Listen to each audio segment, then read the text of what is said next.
Shalom, welcome back, everyone. We're going to read Haftarah Va'era, which comes out of Ezekiel 28 and 29. If you want to raise your hand or draw on the screen, here's how you can do it. And let's jump right into it. Cheryl, would you like to read this?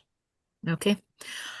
כה אמר אדוני אלוהים, בקבצי את בית ישראל מן העמים אשר נפצו, נפצו, אה, נפצו בם, ונקדש, ונקדשתי בם לעיני הגויים, וישבו, וישבו על אדמת, אדמתם, אשר נתתי לעבדי ליעקב. Very good. Whew. Only two little things here. This one you skipped around on a little bit.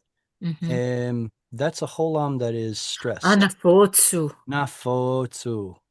Yeah, see Which it now. is interesting. Okay, why is it like that? Nafotsu. Oh, because it's from patzatz. It's a geminate root. Ah, so to tzadi, Pei tzadi tzadi. Right. Pei tzadi tzadi, pad. Yeah. Mhm. okay. So because it's a geminate root, that's why we're getting the O right there. Um, nafatzoti, nafots, nafots. Yeah, Enough. that's right. And then over here, just be sure and put the stress on the dalet in that nifal. Vanikdashti. The nikdashti, right. Mhm. I guess I guess because okay, this should have been a vekatal. And if it were a vekatal, it should have stress on the last syllable.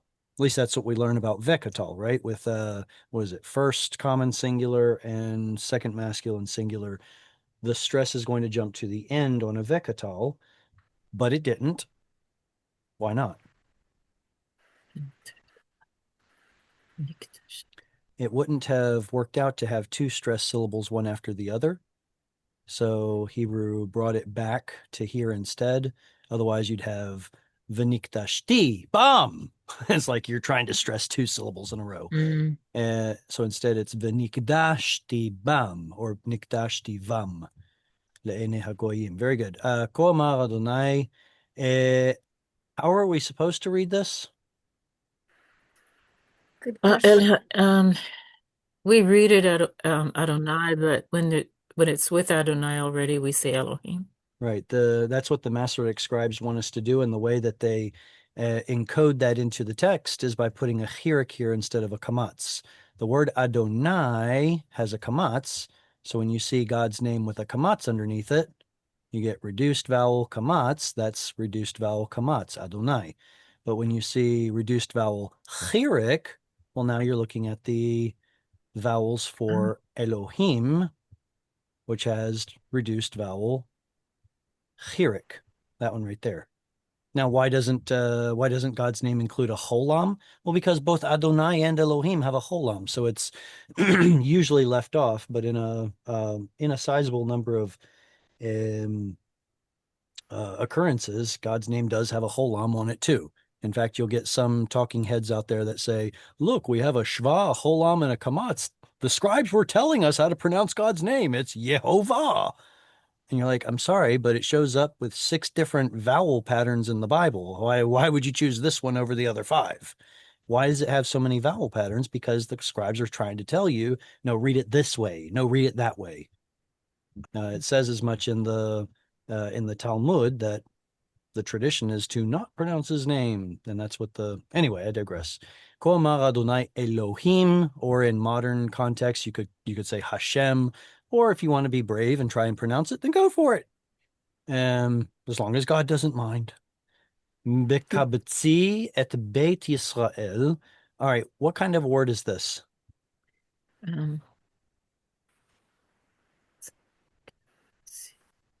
Bekabetzi. Does it have a prefixing word? yeah, Bet. Okay. Does it have a pronominal suffix? yeah, E, Yeah. E. I. And Kovets. Oh, gosh. It's not Kovets, it's It's Kavet. Kabatz.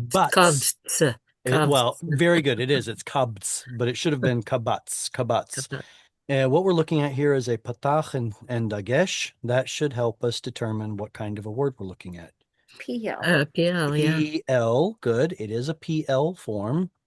Now, why is there a bet at the front? Why is there a pronominal suffix at the end? What kind of a form are we looking at? What kind of PL? Construct. Infinitive The infinitive construct. construct.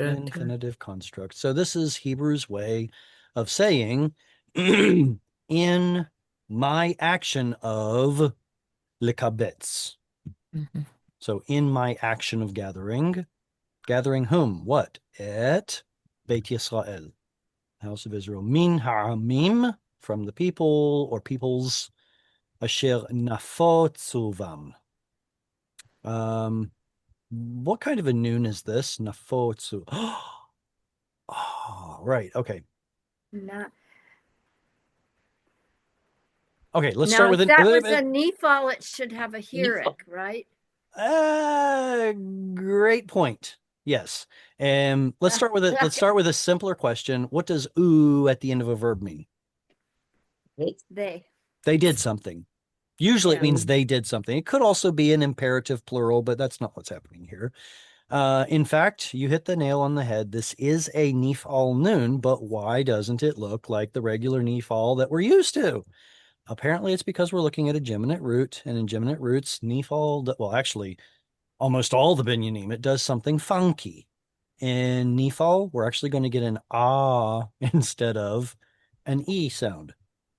What? Yeah, And the I'm terribly Holam sorry. doesn't belong Right. either. No, it doesn't. No, it doesn't. The holam is perfectly inexplicable to me. There's no parallel in other Semitic languages that I know of.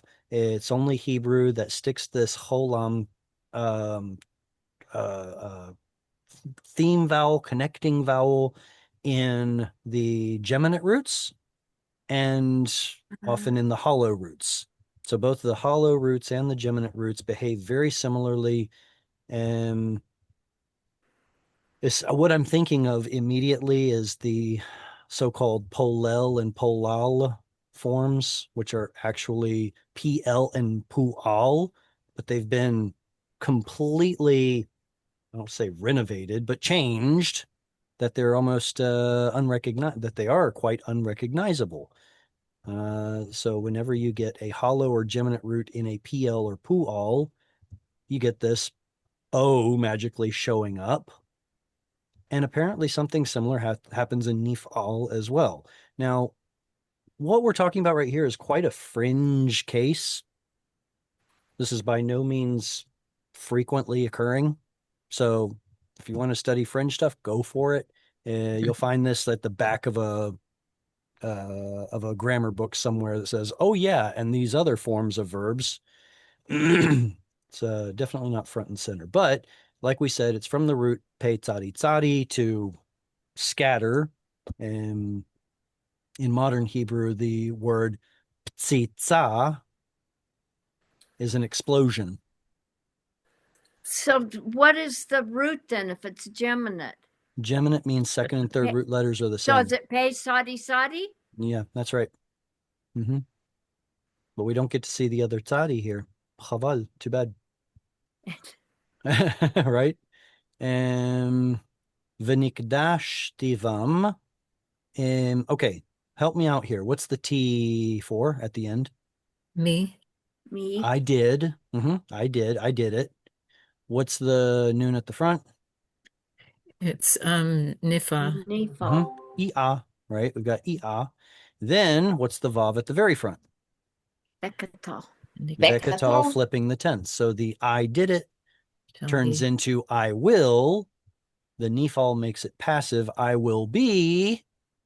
Be what? Kuf dalit shin. I will be holy or sanctified or consecrated or something like that. Yeah. Vam, in them, among them, by them.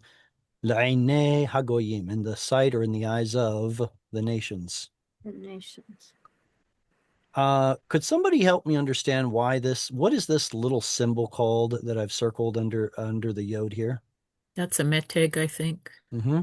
Either meteg if you want to use the modern pronunciation, or metheg if you want to use an older pronunciation. What is the job of meteg? Add stress.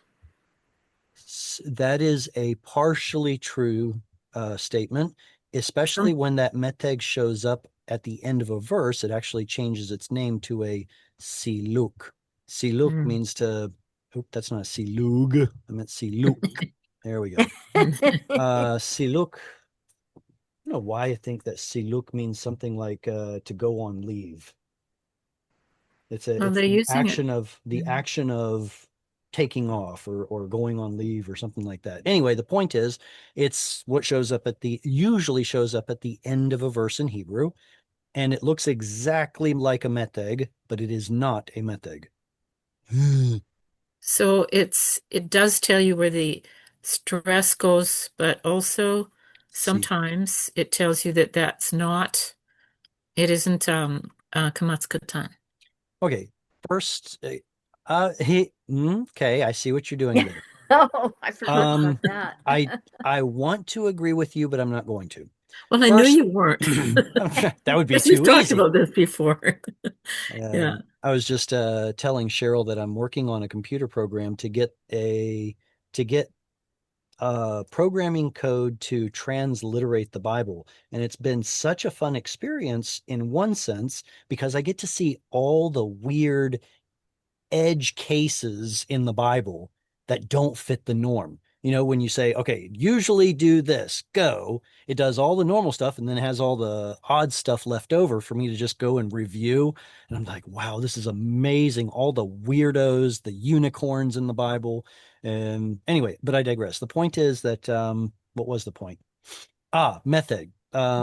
So let's first finish with siluk, then go back to metheg. Siluk, the cancellation mark at the end of a verse, does mark the stressed syllable. In fact, sometimes you can get both a meteg and a siluk in the last word of a verse. You know, not this one here, but just imagine like a little, suppose there were two of them. Well, the first one would be the meteg, the second one siluk. The siluk is what marks the stress. So does a meteg mark stress? Most of the time, no. What it Mm. could do is mark secondary stress, but even then, I wouldn't. I can think of some exceptions. So, I'm going to state it in as unflattering a way as possible. Meteg simply means hang on this vowel just a little longer. It doesn't even necessarily mean stress it. So, for example, look at this word right here, v'yashavu. V'yashavu. Now, I can't use this stress mark to determine where the stress in this word is. I just happen to know from other places in the Bible that the stress should go on the ooh vowel right there. The stress mark we're looking at here, I guess it's pashta, always shows up at the end of the word. It does not necessarily mark the stress syllable, but here's another one over here. The stress mark should have gone here. Meme. No, pashta always shows up at the beginning, so we can't trust it. It's what's called a post-positive cancellation mark. But if you go and look at other places where v'yashavu shows up in the Bible, you'll see other cancellation marks that mark the bet and therefore the vu syllable as having stress. So the meteg is not marking stress. So what it could be doing, something Cheryl mentioned already, is trying to tell us, hey, hang out on this vowel a little bit longer. Why? Because it's a long vowel and um, not a kamatz katan. So we should pronounce this as v'ya shavu with an audible shva here. If we have a Oh, long vowel before, whether it's a kamatz or any other long vowel, and it's not a stressed syllable, then that means the shva will be audible. And I'm looking very quickly over this verse to see if there are any other examples like that, and I don't see any. But if we happen to run into another, I'll bring it up. So if Um, I was, I'm sorry. No, go If I ahead. was just running across that word, I would have said vayashvu because of the medic, but you're saying that that's not The, right. yeah, That this a method does not mark primary stress. Sure, it can never. mark secondary. Sure, it can mark secondary stress, um, but I can't think of an example where it marks primary stress. Okay. And it just means hang out on this vowel for some reason. Look, there's a meteg over here. Well, the Mhm. first word of our haftarah underneath the kaf. Is that a stressed syllable? It's only one syllable. It has to be the stressed one. No, look, there's a makaf. This is syntactically treated as one word. Kol amal. It shows secondary stress. So as you're, if you're reading a word like this one right here, consecrated. Okay. Which one has a more of a stress on it? Con or ray? Ray. Consecrated. Well, Oh, in English, it's Ray. probably the con. I think it would probably be consecrated. So the secondary stress, the primary stress would be here. Conse, with the secondary stress being uh rated, consecrated, or something like that. Okay, well, Hebrew always has its primary stress on either the last or second to last syllable. So this one, my friends, cannot be the primary stress, but it is secondary stress. Now, let's move over to this word here. It's the same thing. Ha, meme. Okay. Secondary stress, primary stress. mhm. Same thing would go here. V'yashivu.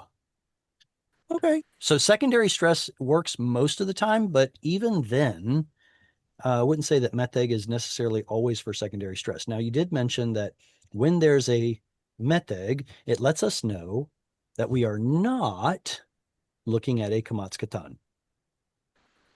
It's a fringe case, but I've seen some words where I'm pretty sure that should be a kamatz katan, even though no, that's not true. I did find one or two that definitely have a metheg and a kamatz katan, but definitely rare. So in general, if you see a metheg on a kamatz, it's probably not a kamatz katan. But I did find a couple of unicorns in the Bible. So when we see a construct chain, uh, we have to pay attention. The accent is, what if there's three words in the construct chain? Um, the accent pulls to the last word Right? altogether, Mm-hmm. even though there's no makef there to tell us that it's a construct chain, we know. Somebody asked me recently about makaf or makif Okay. indicating some sort of a construct chain. And I said, no, no, no, no, no, Not no. always, no. No, oh, absolutely not. Like here we have ko amar, which is an adverb with a verb. Here we have et bait, which is the direct object marker and a noun. Here we have min ha'amim, another preposition with a noun. The only the makaf is not contextual, it is syntactic. Its job is to either it's to closely relate certain words in a verse. It belongs to the cantillation marking system. It does not hyphenate words like we would think of doing in English, Hmm. like the hyphenated word 39, 30-9. It's not that kind of a hyphen. It Hmm. simply brings words together syntactically so that the Masoretes only needed to put one cantillation mark on that pair of words rather than two separate ones, because that's just how the cantillation mark system works. You have a limited number of them. Sam, you have your hand up. Go ahead. Turn your mic on. Turn your mic on. Yes, the without the cancellation marks, that Kamas followed by the Saval would have been a Kamas baton. Is that right? I mean, because that's It the would be rule. I tempting. mean, It would be tempting to, yes, it would be very tempting to come to that conclusion. Without that metag right there, it would be very tempting to say, oh, look, this is a closed and unstressed syllable. No, jokes on us. There are a couple of places in the Bible where it is an actual kamatz with an audible shva after it and not a kamatz katan. The problem here, Sam, is more complicated than most people want to admit. The Masoretic scribes pronounced kamatz and kamatz katan exactly the same. They pronounced them both as aw. In fact, they made no distinction. when they wrote down all of their tradition into their Masoretic texts, these were essentially the same vowel to them. They made no distinction. It was the Sephardim, the Sephardi Jews, who kept an audible difference between those vowels that historically came from ah vowels and those that came historically from oo vowels, but ultimately turned into o vowels. Remember that in Hebrew, originally there were only three vowels, ah, e, and u. So thank you, Sfaradim. Because of the Sfaradim, we have Kamatz and Kamatz Katan, which is a convention that was I won't say it's unknown to the Masoretes, but they didn't pronounce it differently. Even the Ashkenazi dialect today will pronounce Kamatz and Kamatz Katan the same. They'll pronounce them all as all. I'm going to go study the Torah. What? The Torah. That right there would be all. And then this right here would actually be oi or something like that. The toiro. It's a very, very, I'm not an expert on the Ashkenazi dialect, but I am noticing sometimes that there's a correlation between the Masoretes and the Ashkenazi dialect that even some modern Israelis would rather not point out. But anyway, and so that's one issue. The other issue is Shva. Before the 14th century, pretty much all Shvas were pronounced the same. It was a very, very, very short sound, kind of like the sound that you hear between the B and R in the word brown. It's a very short sound, right? So before the 14th century, i.e. the Masoretic age, all Shvas would have essentially sounded the same. So now let's go back to your original statement. If this were a Kamatz Katan, or if this were a Kamatz, it would be pronounced the same. It would be Veyoshvu. And it isn't until later because of the Sfaradim, and then once Shva started breaking up into or differentiating into two or possibly three kinds of Shva, that's when the complications came down the pipeline, and we poor students have to now differentiate things that never existed in the Masoretic text. Woohoo! Now, back to your question, though, because we do have these complexities to deal with, how can I know that this is a Kamatz versus a Kamatz Katan? I'm afraid the answer is quite underwhelming. This is a Katal-derived verb, yashav, which means that its original form, well, truth be told, it was probably yashav like this with two short vowels, and then Hebrew has certain rules that made this one long, whatever.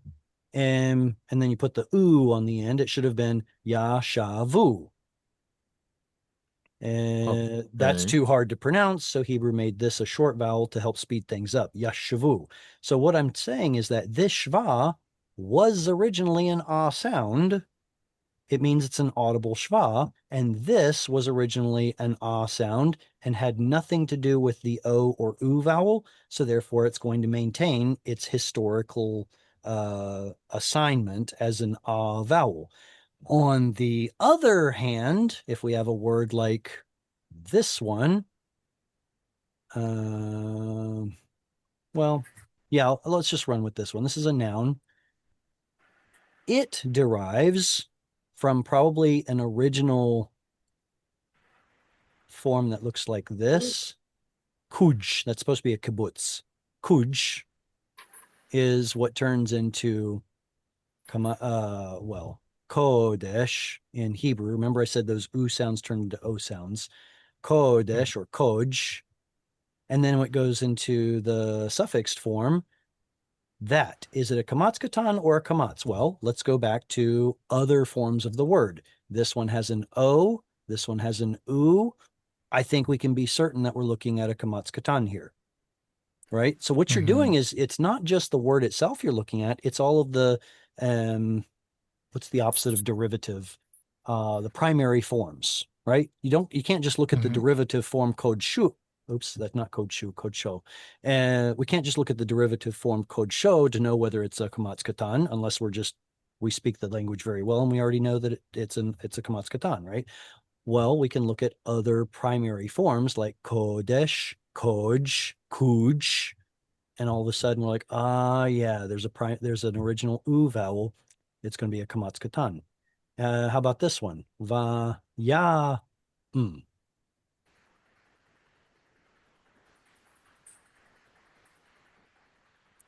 This is a vayik toll form. Vayakam. Okay. The cantillation mark will land on this yod right here. So as a beginning student, I would look at this and say, well, it appears we have a closed and unstressed syllable over here, and I would be correct. But now let's look at it from a different perspective. What is the root of the vayik? Oops, I didn't mean to make that a kamatz. I should have made it Kum. a patach. Kum. Sorry. What is the root of this verb vayak whatever? It's Kum. kum. Look. There's an oo vowel. So we're probably looking at a kamatz katan. That would be correct. How about let's say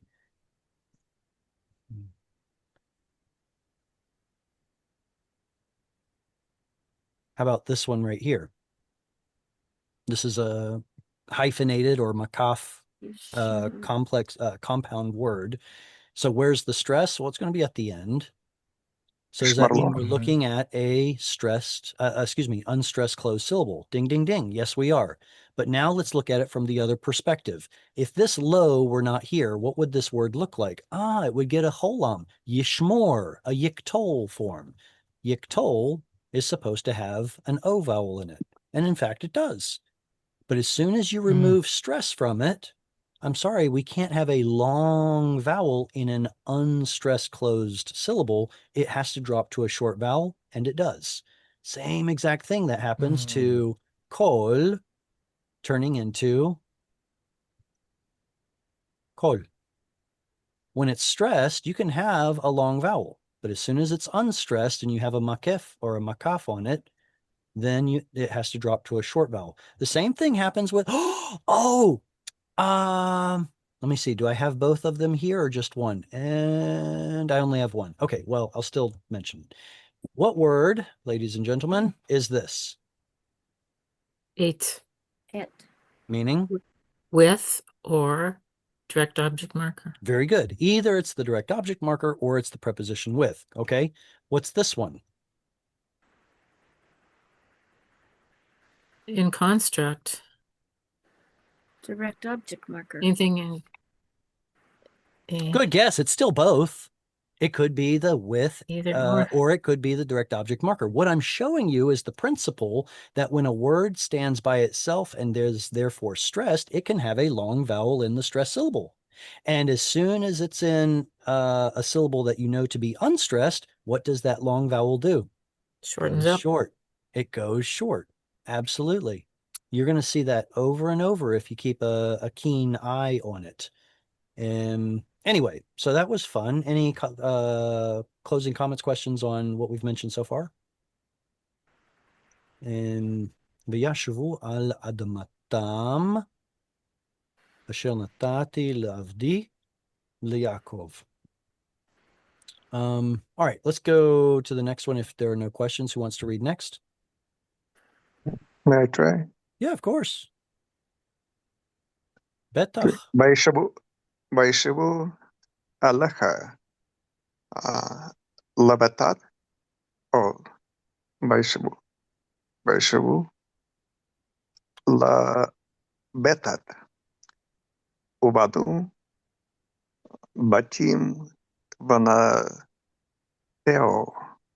כרמים, וישבו לבטאת, בסוטי שפטים בכל חשתים אותם מסביבותם, ויעזבו כי אני אדוני אלוהיכם. Elohim. Elohim. Right, Okay. the stress with the siluk right there we were mentioning. All right, so remember I said on the previous slide, man, I wish I had a form of Vayashavu that had a different cantillation mark. Well, here we get two of them. both these cantillation marks, the first one is munach, the second one is tipcha. Both of them mark the stress syllable. Yay! So there you can see that it gets the stress syllable, like I mentioned, like it's supposed to have. It's supposed to have the stress on the last syllable. Here's another one over here, v'nat'u, and there was one more. Where was it? The one that had a. No, I guess not. There isn't one that has a meteg in it.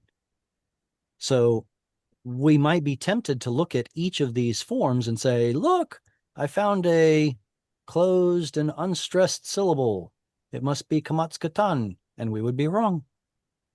All of these are katal verbs and therefore come from an a pattern. So we're looking at kamatz, therefore audible shva after it. V'ya shavu, v'na ta'u. Speaking of cantillation marks that don't mark the stress, how do I know where the stress in this word goes? There are two correct Siglet. answers. A, it's a seglet, meaning it should have been too short. It should have been two segols, but Chet says, no, thank you. I like ah vowels. You have two short vowels. It's a seglet. And what's the other reason? Look no further than the next line. A cantillation mark that does show you the stress syllable. How do you know that that's where it's supposed to be and not just Basel? Basel changes the vowel, the accent, right? Oftentimes, sure. If it's going to change the Stress. yeah. Usually whenever the pausal changes a seglet, it puts in a long kamatz, like, melech becoming malech, or yeled becoming yaled, or something like that. So for it to have a segol there. Anyway, you are correct.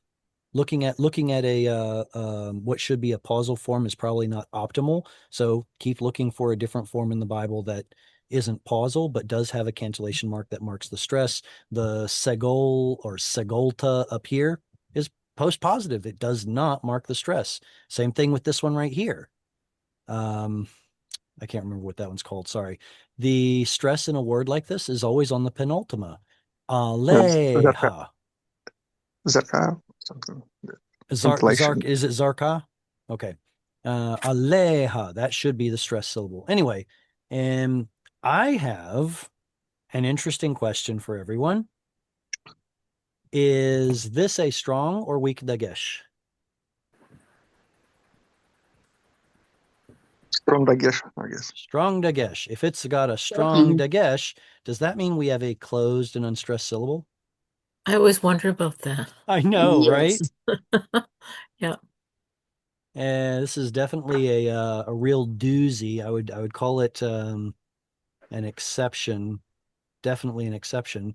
Every Israeli that I know says batim, but I'm looking at a closed unstressed syllable. Apparently what's happening is we're getting a lengthening of the vowel because of the loss of a root letter. It should have been bayitim, because the root of bayit is bet yod tav, bayitim. And apparently we lost the yod into the tav, creating a strong dagesh, but that complex vowel stays long. There's a parallel to this with the word etz. What's an etz? Tree. Tree, of course. When it's unstressed, for example, if there's a makaf afterward, does that go to a short vowel? No. No. No, it doesn't. Why not? Probably because there was a complex vowel here. Maybe there was a, who knows? Maybe the root was ein yod tzadi. There's nothing in the Bible to indicate that it was, but the fact that we have a tzere here that doesn't disappear even when it loses stress tells me that we're looking at a what's called a lengthened vowel, where you basically had a complex vowel that became a long vowel. And instead of being like chirik yod or something like that, eitz. Heber said, no, we don't have time for that. Let's just call it eitz. Like we see with he feel a lot. We see The tzere and he feel. show up. Yeah. Okay, that there's a good parallel there. I'm It's a little more complicated with the he feel, but I'm okay with drawing a parallel there. Can I And throw in a question? sure. So is the Kamatskatan always having derived from an O or U vowel in the past, or do we see Kamatskatan show up otherwise? Either it's going to come from either it's going to come from a pattern that included an essentially an oo vowel. If you go as far back as you can, there was no o vowel. It was all a Okay. e oo. So it means it was an original oo vowel if it's part of the pattern. Like let's look at a pu'al verb, right? Ku kutal, something like that, right? Pu'al, kutal, something like that. Okay, that's an original oo vowel. Will we ever see a kamatskatan showing up in a pu'al? Oh yeah, absolutely.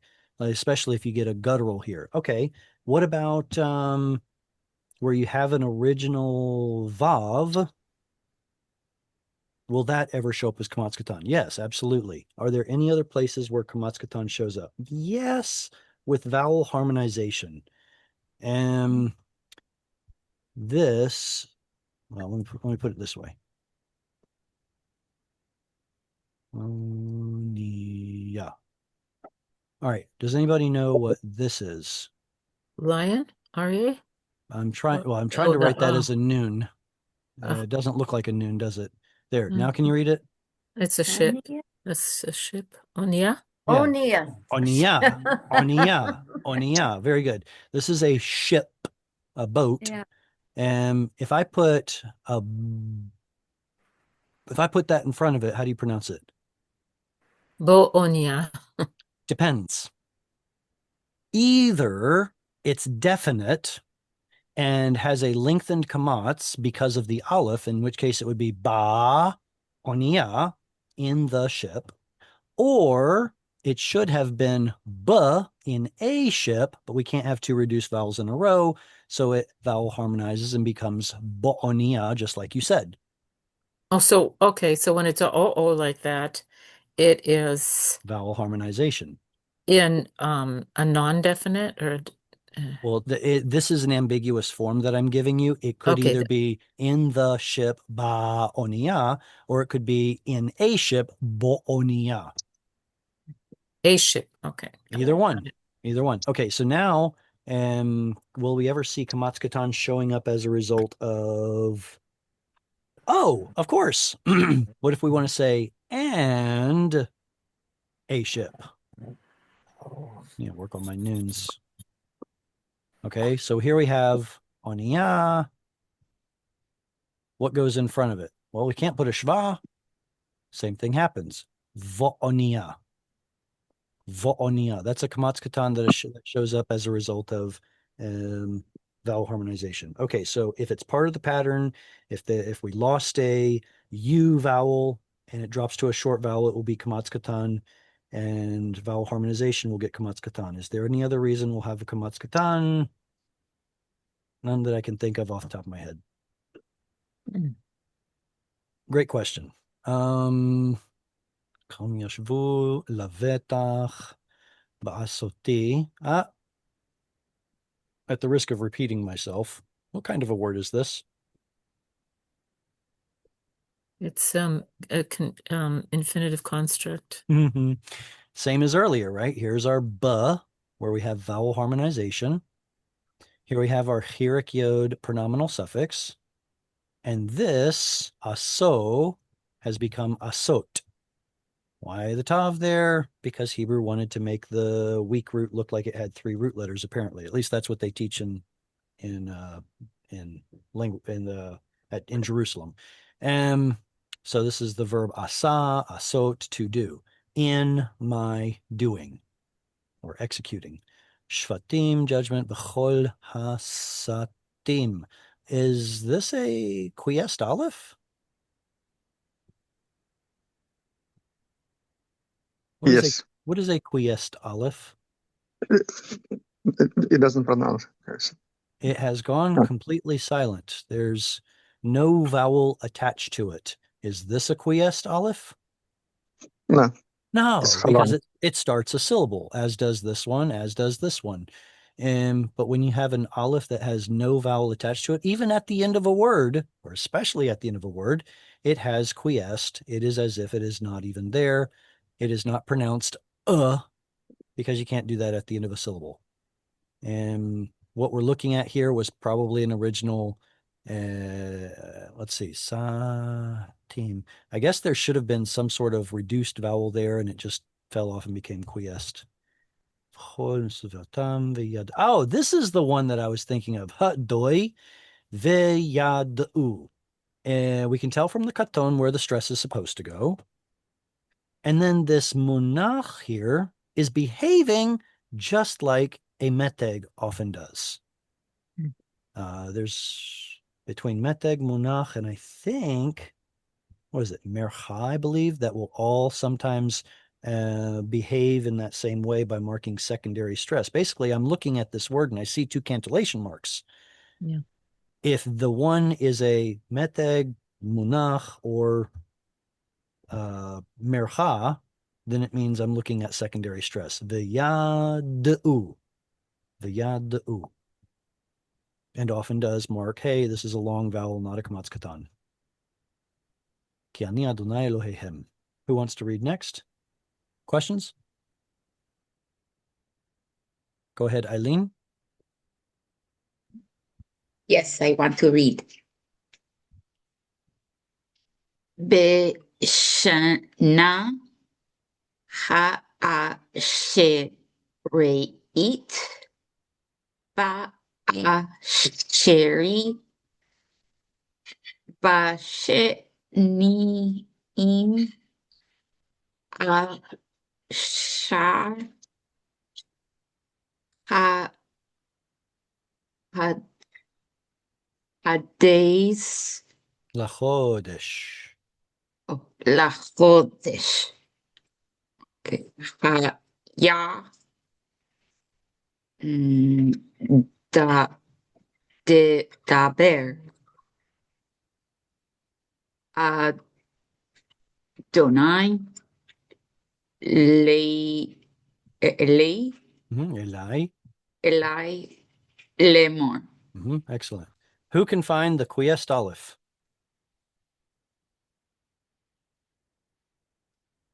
Eli.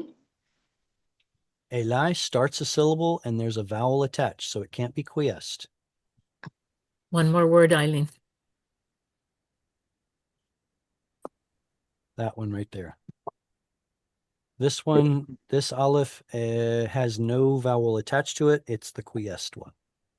So does that change the vowel of the preceding consonant? Does it Actually, lengthen it? actually, yes. Most of the time it does. It lengthens the preceding vowel in some way. Yeah, it absolutely does. It reminds me of, okay, how about this? Kara should have been spelled something like this, but because of the quiesced aleph, it becomes this. Hmm.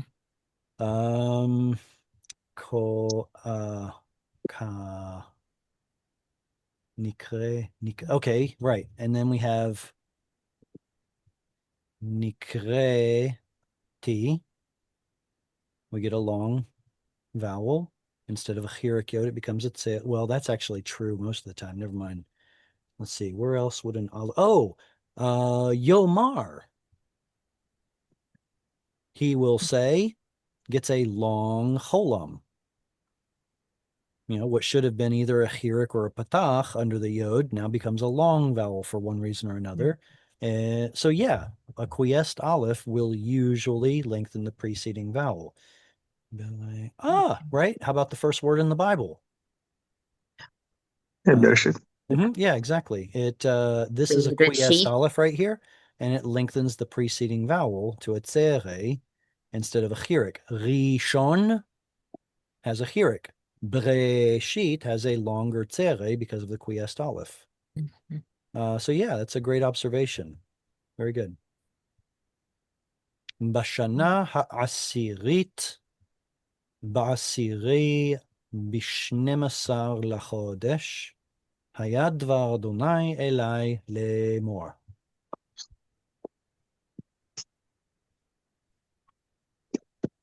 All right, reader. Yeah, it's easy. Maybe I try. Ben Adam sim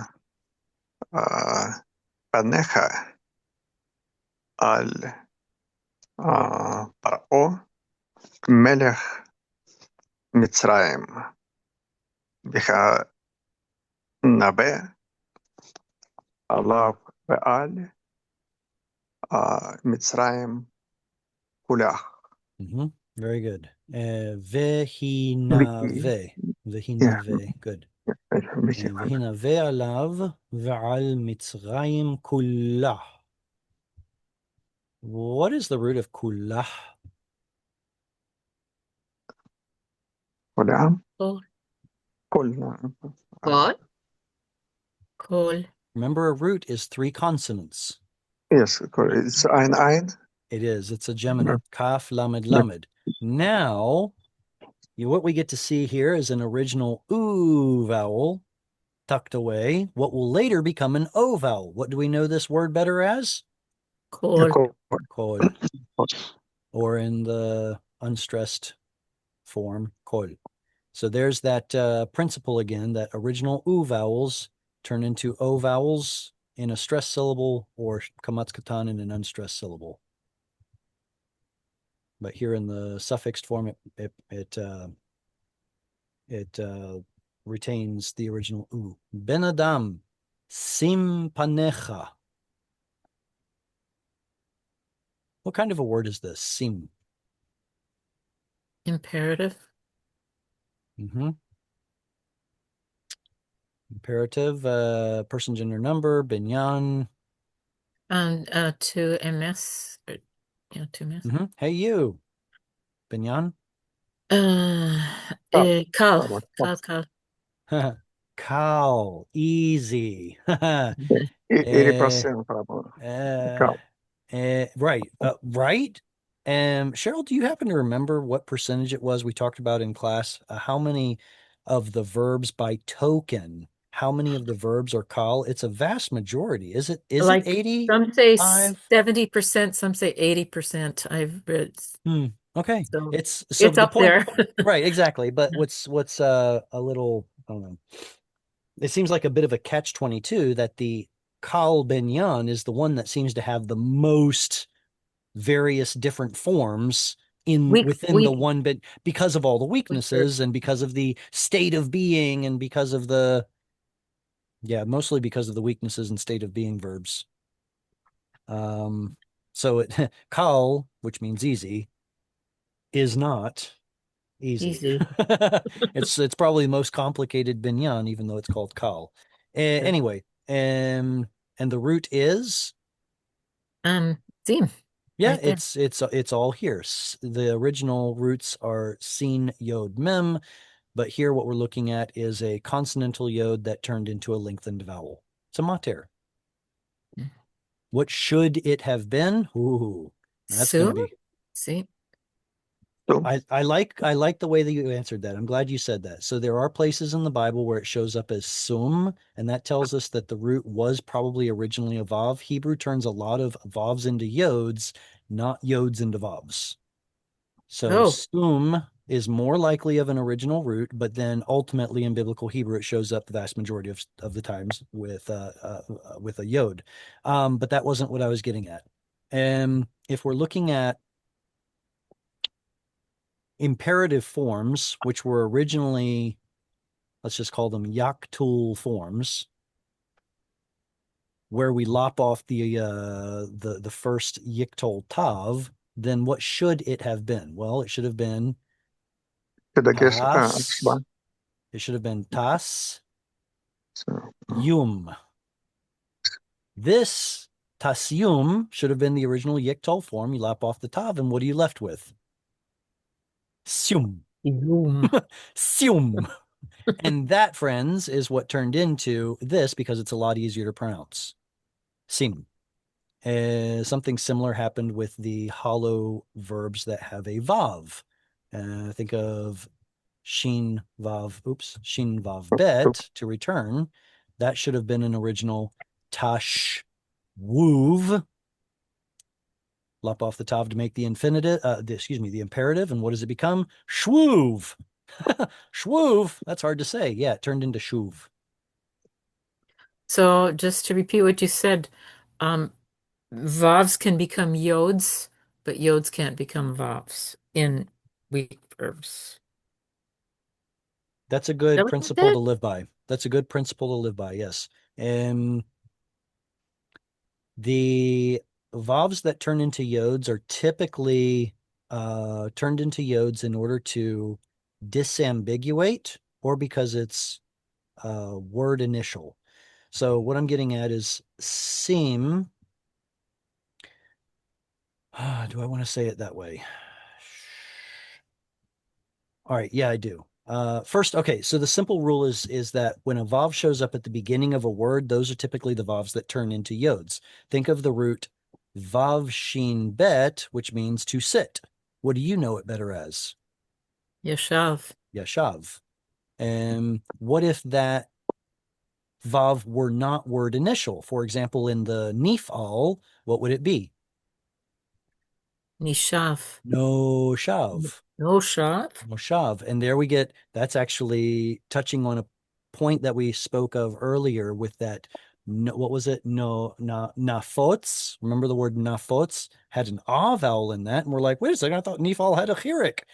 Well, there it had a patach, or it was actually a lengthened kamatz. But the point is, it's an ah vowel. Why? Probably because that was more original. In fact, look at no shav, probably came from a patach, now shav, now shav. So in Hebrew, that should have been patach, turns into a chirik. Oy. Anyway, I digress. The point is that because that vav is now no longer word initial, it's retained. Do we get to see things like that happen in, for example, he feel? Oh, absolutely. Think of the same root in the he feel. What would it be? Okay. Hoshiv. Mhm, The original root letter stays, vav. It's only when it comes at the beginning of a word that it usually turns into a yod. Okay, now that was the one case. The second case I said that vavs will turn into yods was for disambiguation purposes. And I hope I don't go too deep too fast here, but let me show you guys this word. No, I'll keep using shuv. This word versus this word. What's the difference? One is imperative, tashuv. Tashiv is he feel. Okay, imperative isn't the correct answer, but he feel is the correct answer. The first one is a kal, yiktol, Oh, 2ms or 3fs, whereas the second one is a hifil, yiktol, 2ms, 3fs. So what's the difference? This. In the kal binyan, we get u. In the hifil, we get yod. Well, are there any hollow roots that don't show up in hifil? Pretty much all the ones that have a yod in the root are the ones that do not show up in hifil. So that's where we get sim. That's where we get shir, lin. I'm trying to think, what other ones are there? I'm sure there are others, but what I've noticed is that the hollow roots that have a yod in them are the ones that don't show up in hifil. Now, is that on purpose? Was it a matter of vavs turning into yods just by accident, or was it to disambiguate? Hey, these are the ones that don't show up in hifil. There's no way for me to know, but it's a good principle to remember that the ones that have a yod in them don't show up in hifil. Hmm. The ones that have an u in them, they more often than not are the ones that can show up in hifil. Think of tavo. Now, of course, the u turns into an o sound here simply because of the aleph, but tavo means you or she will arrive. Whereas tavi means Also, you or she, no, not pausal. You or she will cause something to arrive. That is, bring it. So the first one, you or she will arrive or come. The second one is you or she will bring something. It's he feel. The second one's he feel. Anyway, hopefully that's informative. Okay. Ben Adam sim panecha. Put your face. Hey, son of man, put your face al paro, on top of Pharaoh.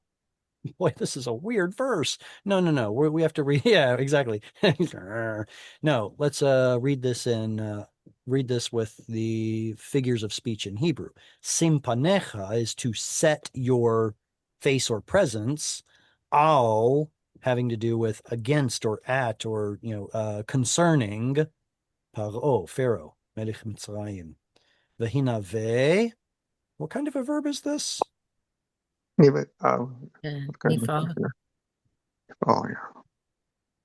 Okay, that's the binyan. Mm-hmm. Bekato?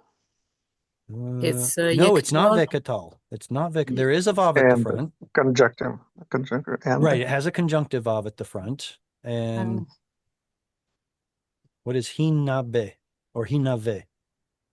This Yeah, maybe someone already said it. it's Is It it looks like a imperative? yiktol, but it looks like a yiktol, but a hey shows up at the front. Imperative. That makes it imperative, yes. And with no further suffix on the end, that makes it a 2ms imperative. Imperative. There we go. Prophesy you be. I don't know how to make that passive. I guess it's supposed to be like I don't know, reflexive maybe. Very quickly. Does anybody know where Hebrew gets the nifal binyan from? Nifal serves double duty. Mm-hmm. What does it serve? Say it again. Yeah, reflexive and reciprocal. Okay, And passive. reflexive, reciprocal, And passive. and passive. Reflexive, reciprocal. I feel like we're missing something. Reflexive, reciprocal. Are we missing one from this list? No, it's good enough. 3. Reflexive, reciprocal. Okay, yeah, I think it's just the passive. Okay, so what we're looking at is nifal serving two functions here. The first one is reflexive, reciprocal. This is actually the assumed original usage of nifal, and the passive is not original. There was an original, I guess what would it be called? It would be called a hit. No, hit. What is it? Hit.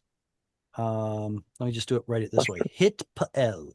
No. Let me write it like this. There we go. Hit pa'el. It is not hit pa'el, but rather there's a shva here, and there's no geminate. There's no strong dagesh in the second root letter. Not hit pa'el, but rather hit pa'el. This is the original binyan in Hebrew that was used for the passive of kal verbs. There are precious few places that still preserve this binyan in the Hebrew Bible, but the place where it's preserved best is actually in Biblical Aramaic. Biblical Aramaic continued to use the kal passive, whereas Hebrew lost it and nifal took over its job. So now nifal has a double duty, both passive of the kal and its original reflexive reciprocal. So whenever you see that sometimes nifal does this and sometimes nifal does that, it's because it's serving double duty. I noticed in the BHS, the Reader's Edition, that there are times when they label a verb nifal or call passive. They'll call it a passive call. Is that something that's Yes, practiced? right. Kal passive is sounds like what I was trying to describe. And sorry, Anatoly, one more time. In Aramaic, passive. Well, Cheryl, was it in Aramaic passages that it was talking about that?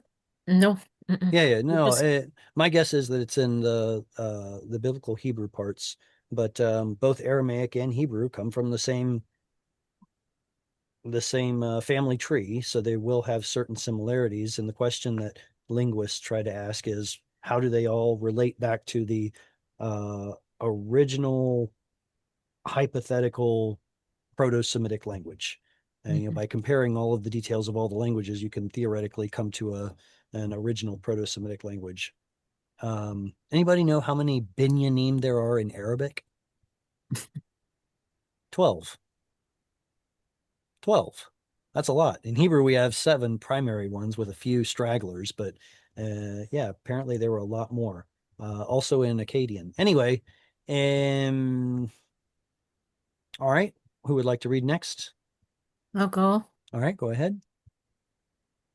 דבר ואמרת, כה אמר אדוני אלוהים, הנני אליך פרעה מלך מצרים, התנים הגדול, הרובץ בתוך יאוריו, אשר אמר לי יאורי, ואני עשיתיני. Vani asitini. Oh, that one looks fun. Yeah, we're gonna have to have a conversation about that maybe. Daber ve'amarta, כה אמר אדוני אלוהים, or Hashem, Hinani alecha paro. Okay, so this is Ezekiel speaking against Pharaoh, right? No, what? That was Ezekiel, wasn't it? Ben Adam sim panecha, right? Okay, so he's speaking to Ezekiel to talk to Pharaoh. Hineni alecha paro melech Mitzrayim hatanim hagadol. Huh. Hagadol, is it singular or plural? התנים, Hagadol looks singular. Isn't Tanin the dragon? Doesn't that end with a noon? In Oh, Hatanim. yeah, But it's doubled in the dagesh of Tanim. Okay. I was let's see, in the plural in Aramaic would be the nun. The plural in Hebrew would be the mem. So yes, we do get to see hatanin showing up occasionally in Hebrew, but it seems to be primarily Aramaic. So then it begs the question, what's the root of hatanin or hatanim? Is it tav nun nun? Yeah. So therefore this okay, yeah. So why do they have a singular adjective? I'm just making the observation same as you are. I wish I were there to ask Ezekiel, excuse me, did you make a mistake here? The dragon, the beast, and the false prophet, like the Trinity that we believe in. Maybe the devil has one too. I don't know. A diabolical trinity. Yeah, Okay. just a So guess. so 3 equals 1. Okay. Harovetz. See, this is also singular. The one who is lying, Mhm. the one who lies, betoch ye'orav. This is also singular. 3ms. So because this is 3ms, that's 3ms, and this is 3ms, I see hatanim as 3ms. I would have to strongly reconsider the origin of that word and not necessarily see the im as a plural suffix. And I don't know. It's something to look into. But yeah, with that much prima facie evidence, I'd say, yeah, maybe we're looking at a 3ms and we're looking at it all wrong. Oh, by the way, kind of like the word mayim. Is Right. mayim singular or plural? Both. it's They- dual. It's used as a plural. Absolutely. Maybe a dual, sure. But the point is it's treated like in the Bible, it's treated like a dual. Fresh and Nevertheless, salt water. It's salt and fresh water, probably. It's a dual more. No? Mitzrayim, Yerushalayim. When we look at the word in construct, it will sometimes show up as this, me. Not often. Sometimes it'll show up as this. So now I want to parallel this with the word bayit and bete. See how they're the same? The patterns are the same. So what I think, it seems like what happened here is that the word mayim should have had the root letters mem, yod, mem. And in fact, the word mem itself comes from the word mayim, just like beit and mem, they have the same pattern as well. What I'm showing you is that mayim, meme, and mem are all parallel to bayit, bete, and beit. So it seems to me that the original root should have been 1, 2, 3, mem, yod, mem, but because it ends with an ayim sound, somebody somewhere along the way said, it's plural, obviously. And ever since it's been plural. Pretty cool stuff. Asher amar li yaori. Right. Yaor in the Bible, what is it referring to? The Nile usually. In Exodus, it's certainly the Nile, right? River. Yeah, I've mentioned it before how it can be it's the general Egyptian word for a river, and it's kind of cool that we get to see rivers in Israel like Yarden or Yabok. And the theory goes that this right here was probably originally Yar or Yar. So Yarden and Yarbok becomes Yarden and Yabok. Who knows? Maybe. Possibly. Oh, I thought there was one more example. Maybe not. So what am I going to do with this? These last two words here. Va'ani asitini. At first, it looks like this is va'ani and I, that's simple enough, but asitini, what is the T?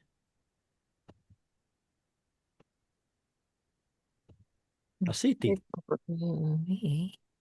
I did it. Right. Right? So why I made. Male singular. 2ms. Sorry, yeah, one.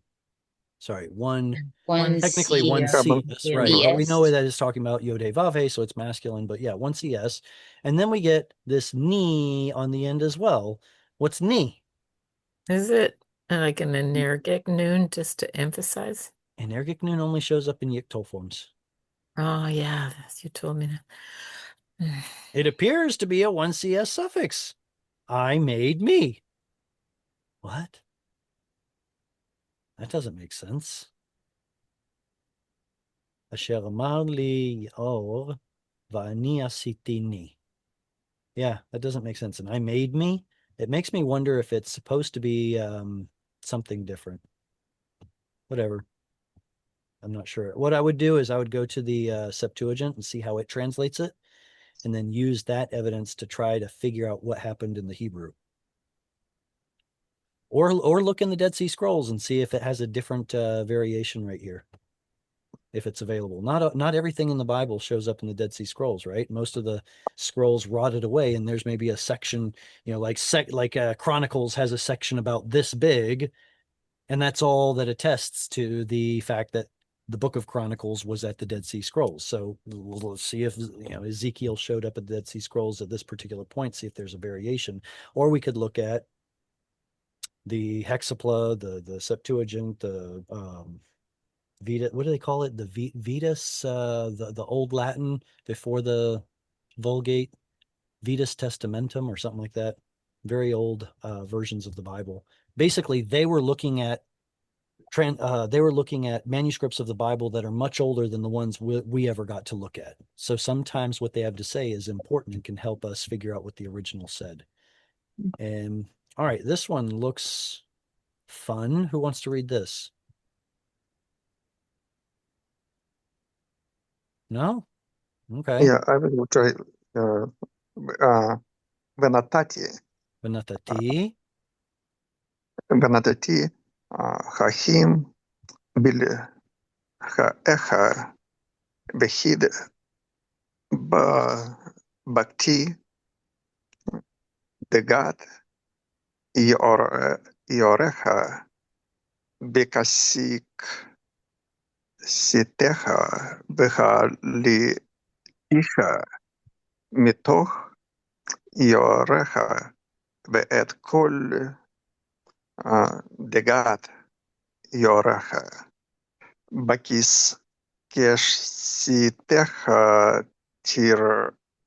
תרבק. tidbak. תרבק. Tidbak. Good. Now, so that's a hard one to pronounce right there. בכיס Bakaskasotecha. Bakaskasotecha. Bakaskasotecha. Let's see. What do we want to talk about here? Okay, first off, in digital forms of the Hebrew Bible, you'll get this convention here where you get square brackets and parentheses. The one in parentheses indicates what's actually written in the Bible, and the one in brackets is how the scribes want us to read it. So you can see that the difference is that wait. Chachim versus chachiyim. Looks like the root would be chet yod, maybe? Wow. Chachiyim. There aren't many roots in Hebrew that have the same first and second letters. Mamash. That's the other one, mamash. Bilchayecha. Oh, this is from lechi. Right? Lechi, the either cheek or mouth or jaw or something like that. Remember the song Imesh Kechech Yerushalayim? If I forget you, O Jerusalem, may my right hand forget its cunning, and may my tongue, what is it? Imesh Kechech Yerushalayim Tishkach Yemini, may I forget my right hand. Tidbak Leshoni, may my tongue stick to Tidbak Leshoni Lechi. I think it uses the word Lechi. I think so. Anyway, but the point is Lechi has to do with either tongue, palate, mouth, cheek, something like that. The Hitbakti. Wait, what are we looking at here? Vahid What binyan is this? Hifil? Which one? Hifil? Yeah, we have a hey and a chirik at the front. This changes to patach. It's hifil. Very good. Hidbakti, cause something to cling or stick. Degat yorecha. And what is a dag? Fish. What is a degat? Fish. A girlfish, obviously. So this isn't 100% consistent what I'm about to say, but in general, feminine nouns tend to be more abstract.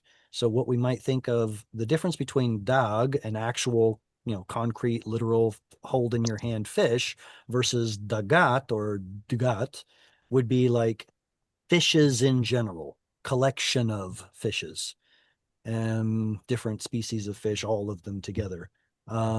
Maybe that's what's happening here. Degati yorecha, all of the fish of your rivers. Bekaskasotecha, with your plural kaskasot, which it says are scales. V'ha'aliticha, what binyan is that? Also hifil. Wait. So why do we get hay with a chirik here and hay with a patach there? Because ein got in the way. We get vowel harmonization, exactly. And because, secret between you and me, hifil was originally haf el. Patach is more original. And that's why it shows up in the Yiktol as Yaf El and Taf El and Naf El. That's the original Patach. Mitoch, what's the root of mitoch? Tavach. Tavach. Better from mean What is preposition the meaning? What's the meaning of tevech and toch? Middle. out of the middle. Midst. Yeah, it's a noun describing something as being between other things. The midst. This is similar to, well, similar in some ways to words like mavet. There you get to see the original a vowel, but mavet turns into construct mot. Tevech turns into construct toch. Yaorecha, your river, ve'et kol dgat yaorecha. Okay, tidbak. What binyan is this? PL. Did you say PL? Yeah. Because of, Double letter. is that a Oh. doubling dagesh? Hitpail, I don't know. Hitpail, probably. Hitpail. Slow down. Is that a doubling dagesh in the bet? Oh, no, I no, no, no. think- It's a weak dagesh. It's a weak dagesh because of schwa. It's close. Mhm. Very good. Very Hitpail. good. Good. So we can rule out PL. Now you said hifil. With that tav at the Yiktor. front, hifil should have the original patach. It's Tad. hitpail. Hitpail. It's a yiktor. It's a plain old kal. Oh, Oh, yiktor. okay. It's a plain old kal yiktol, but as we alluded to earlier, kal is probably the most complex binyan. Why do we get a kamatz instead of a cholam? Why isn't it tid bok? That's what we Puzzle would expect. because soft pasuk. Yes. Not okay. So State of what pausal can do is it can bring back original vowels or it can lengthen a vowel, but it cannot change the tenor of a vowel. It can't change an oo vowel into an ah vowel or an e vowel into it can't change the quality of the vowel. It can only change the length or bring back the original. So no, we can't go from an o to an ah somehow. Stative. Yep, stative. There's no Stative is the gutturals correct there. answer. Stative is the correct answer. What does stative mean? It means that the verb is not something that you're doing with your actions. It simply is some state of being. Stative. If Yeah, someone is, hungry. if something is clung or stuck to something else, it's not like, look at me clinging, I'm sticking. No, it's just like, I'm stuck. I'm not moving. I'm I'm just in a sticky. state of being stuck. That's right. It's a state of being, and those state of beings will almost generally have an ah vowel here. Cool. Okay. I think we have time for a couple more verses. Who wants to read next? I'll go again if no. Mhm. Oh, okay.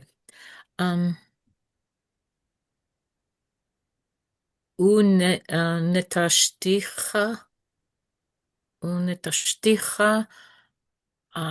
המדברה אותך ואת כל דגת יאורך Yorecha. יאורך על פני השדה תיפול לא תאסף ולא תקבץ לחיית הארץ ולעוף השמיים נתתיך לאוכלה. Le'ochla. Very good. And as we're reading through the verse, I want each of you to look for those cantillation marks that show you to take a break. Yeah, review. And so here we've got a little short one. There we've got a little bit longer one. Every time you see the katon, every time you see the etnach, sof pasuk, make a short break so you don't run one sentence into the other. ונטשתיך המדברה, אותך ואת כל דגת יאוריך, על פני השדה תיפול, לא תאסף ולא תכווץ, לחיית הארץ ולעוף השמיים נתתיך לאוכלה. לא, לאוכלה.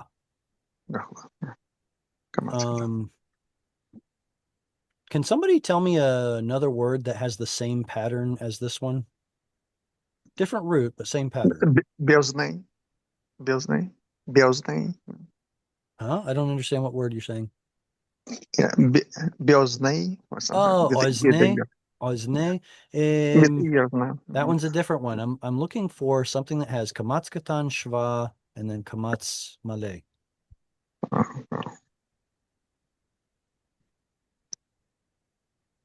Chochma. Okay, that's probably the most common one, chochma. Well, probably orla is probably a relatively common one as well. Orla. Basically, what it is it's a feminine version of a segalit with an O or U themed vowel. So think of hypothetically, let's take the word kodesh, which was originally kuj or koj or something like that, right? And then you add a kamatse at the end. Kodsha. Do we get to see kodsha show up in the Bible? Kodsha, maybe. Kodsho. Well, yeah, but I'm not talking about the segalit kodesh with a pronominal suffix. I'm talking about the feminine version of a segalit. And so these two, and in fact, ochla, they all follow that same pattern. What should have been an O vowel segalit, but with a feminine ending. And that's why that pattern is why they all have the kamatz katan in them. And what is the root of ul'of? the birds. Oof.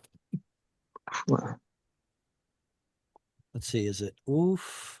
Yeah, I think it is. I think you're right. I think it's oof. What would it be in the PL? O, Like he will. OF.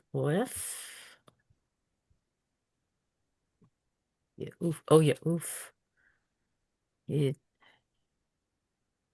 oofef. Remember what I said? Polel Yeah. and Oh, pulal. Excuse me. Polel and polal is the version of PL that you use for those hollow and geminate roots. So ofef would be a PL, or if you would prefer to call it a polel form of the verb. so if that's the root oaf, it's I not geminate, it's just hollow. I believe that this is a hollow root, ein vav pei, and I think what we're looking at is either, I don't know which one it is, but it's going to be a segalit. It's either going to be originally something like this, or possibly something, or it could have been maybe this. Either auf, which becomes off, or oof, which becomes, honestly, I think it's the first one. It was probably originally auf, like this, and then in Hebrew, that ow sound is what turns into O's. Just like you have,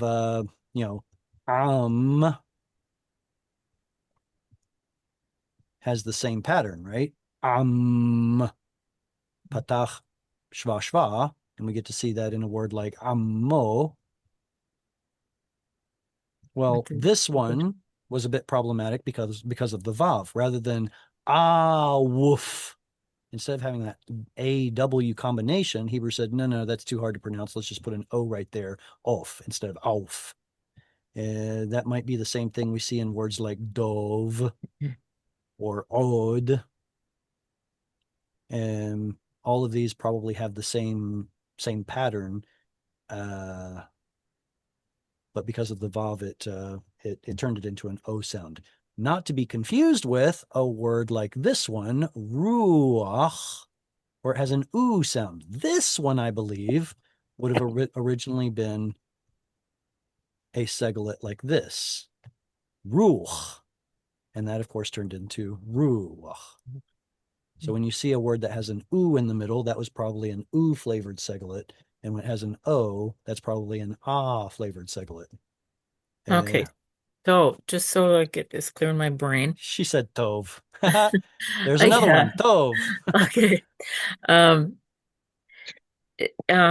when there's an O flavored PL, I'm sorry. I'm um, talking about seglets. oh, What are you talking about? Oh, So I'm okay. talking about nouns, seglets that should be penultimate stress, but a certain letter got in the way. Here, Okay. in this case, it would be vav. Is that what you're talking about? I want to pull it back to the verb. Okay, pull it back to the verb. Um, do hollow and geminate roots in PL and in Pu'al. PL always become polel and polal? There you go, using that word always. There's nothing that always happens in Hebrew. It seems like Yeah. there's always an exception. The it's there's always it always seems like there's always an exception. So what I'm thinking of immediately is kiyem. Exist.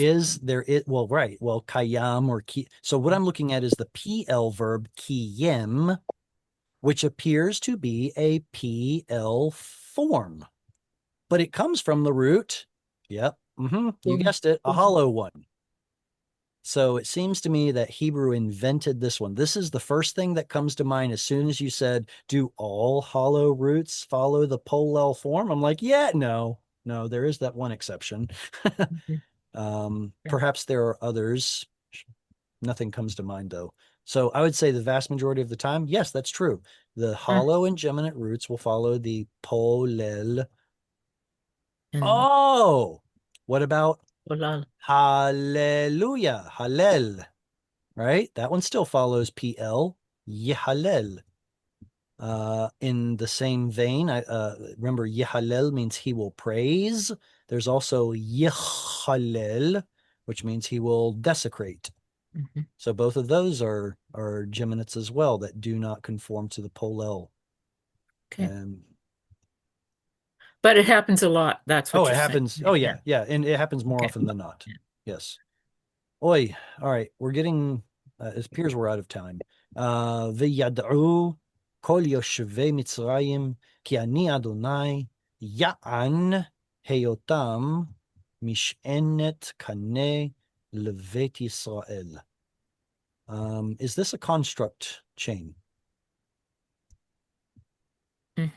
Does that mean that this is a closed and unstressed syllable?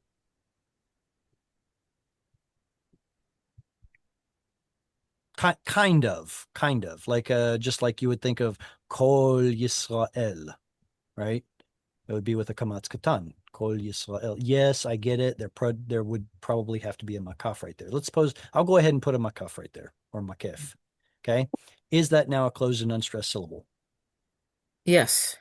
It was and still is. Why do we get a long vowel in a closed unstressed syllable? Review. It's mm,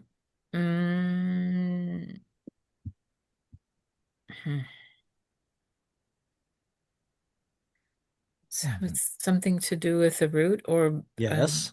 and that's masculine. Not the masculine part, no. What about the root? What is the root? Yep. Oh, Bet, yod, tav. Yeah.